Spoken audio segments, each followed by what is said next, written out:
selamat datang di Hello Future Podcast. Cerita yuk di sini. Gimana nih kabarnya sobat muda? Semoga kalian semua sehat selalu ya. Dan yang terpenting kalian harus tetap stay safe dimanapun kalian berada. Oh iya, kita belum kenalan nih. Kan ada pepatah yang tak kenal maka tak sayang. Kenalin nama aku Reina yang akan menemani kalian di episode perdananya Hello Future Podcast pada hari ini. Jadi pada hari ini kita akan membahas seputar quarter life crisis atau yang disingkat dengan KLC. Topik ini nih pasti menarik banget nih buat para remaja yang sedang galau-galaunya nih sama kehidupan. Tapi kalian udah pada tahu belum sih KLC itu apa sih? Jadi KLC atau yang disingkat dengan quarter life crisis adalah keadaan di mana seseorang diharapkan mandiri dalam banyak hal. Terutama hal ini sering terjadi pada remaja atau seseorang yang kurang siap untuk menghadapi tuntutan tersebut. Dan di masa transisi ini, hal tersebut itu beriringan dengan krisis emosional. Nah, pada hari ini aku akan sebutin juga nih biar teman-teman semua makin paham apa sih KLC. Jadi ada tanda-tandanya loh. Yang pertama, kekhawatiran akan masa depan. Yang kedua, yaitu mempertanyakan tentang jati dirinya. Lalu yang ketiga, selalu berbeda pendapat dengan orang tua dan orang lain, sehingga seringkali berbeda pendapat dan berdebat. Oh iya, nah biar kurang lengkap nih kalau misalnya belum ada contoh langsungnya nih.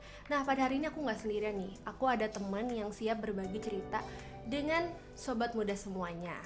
Kita panggilkan saja langsung Faris Ahadiansyah. Halo Reina. Halo Faris, terima kasih ya Faris. Sama-sama. Apa kabar nih Faris? Alhamdulillah baik. Gimana Reina? Alhamdulillah baik juga. Oke. Terima kasih ya Faris sudah menyempatkan waktunya lo untuk datang ke episode perdananya Hello Future Podcast pada hari ini. Sama-sama Reina. Oke Faris, boleh dong perkenalin dulu ke sobat muda.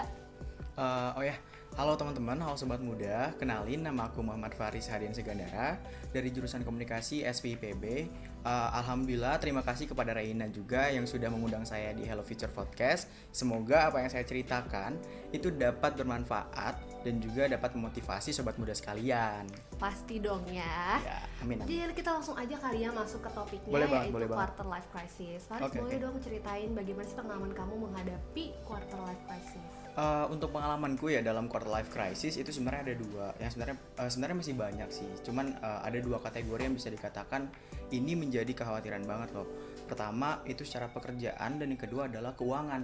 Nah pada saat pekerjaan aku tuh kenapa khawatir dalam pekerjaan? Aku tuh ngelihat kayak teman-teman aku di SVIPB di komunikasi ini ada temanku yang bisa dikatakan sudah memiliki uang atau mencari uang dengan sendirinya.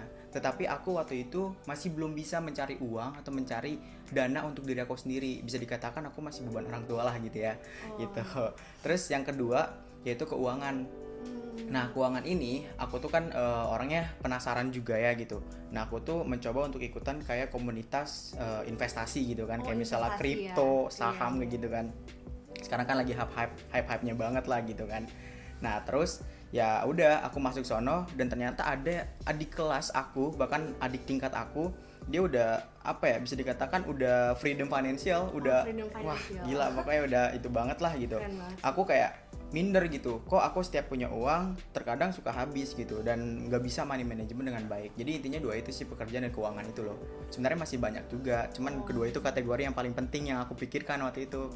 Iya sih, aku paham banget sih, pekerjaan dan keuangan itu kan ya sampai sekarang atau sampai kapanpun nanti menjadi kekhawatiran bagi seluruh kalangan, terutama kan para remaja nih yang sedang menuju tahap dewasa. Benar banget Ray. Oke Faris, selanjutnya aku pengen nanya nih, dampak apa sih yang kamu rasakan kepada diri kamu ketika masa-masa quarter life crisis itu? Oke, kayak dampaknya itu sebenarnya ada banyak ya Ray gitu. Kayak misalnya kita sebagai remaja selalu yang namanya ada dua, itu overthinking dan juga khawatir yang sangat berlebihan loh gitu. Kayak misalnya overthinking gitu, aku kadang suka mikir gitu di malam hari lah pastinya gitu kan. Overthinking itu biasanya makan sehari-hari kali. Terus nah si overthinking ini aku sering melihat kayak temanku yang tadi lah, pekerjaan secara keuangan juga. Kok mereka bisa ya gitu, gimana sih aku bisa kayak gitu, kenapa sih aku masih kayak gini aja gitu.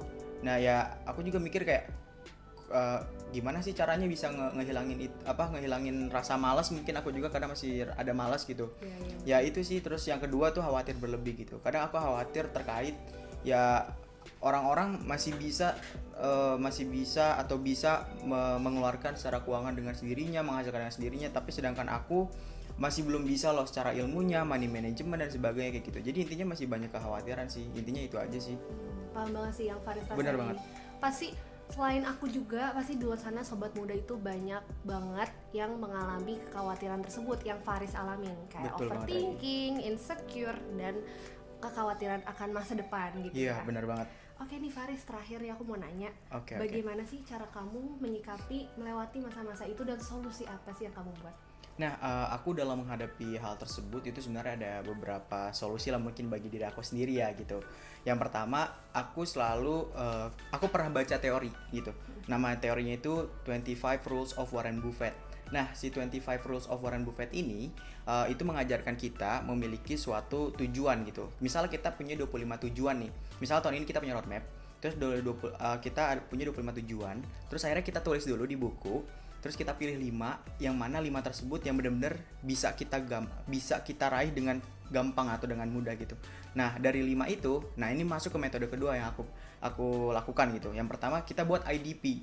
IDP adalah Individual Development Plan. Nah, kita yang mana kalau misal kita punya rencana atau apa ya kita harus merencanakan dengan baik, terstruktur gitu. Biar kita jalannya itu nggak menyimpang gitu, kita sesuai dengan tujuan yang ada kayak gitu. Terus yang ketiga itu money management.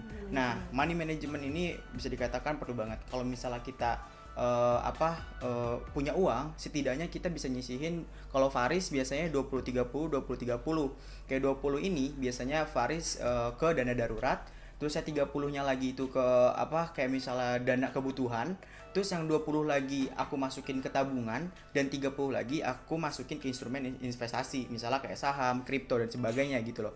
Nah, terus juga yang terakhir adalah manajemen diri. Karena kalau misalnya kita nggak manajemen diri, itu sulit banget gitu.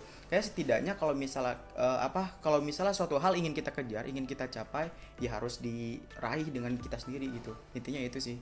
Wah, keren sih, aku salut banget sama kamu. Benar-benar. Kan kita tuh sama-sama masih remaja ya, tapi kamu bisa loh melewati masa-masa quarter life crisis ini dengan baik gitu. Iya. Ya, kemudian belum tentu lah semua dari remaja-remaja saat ini tuh bisa melewati dengan baik. Dan Benar-benar.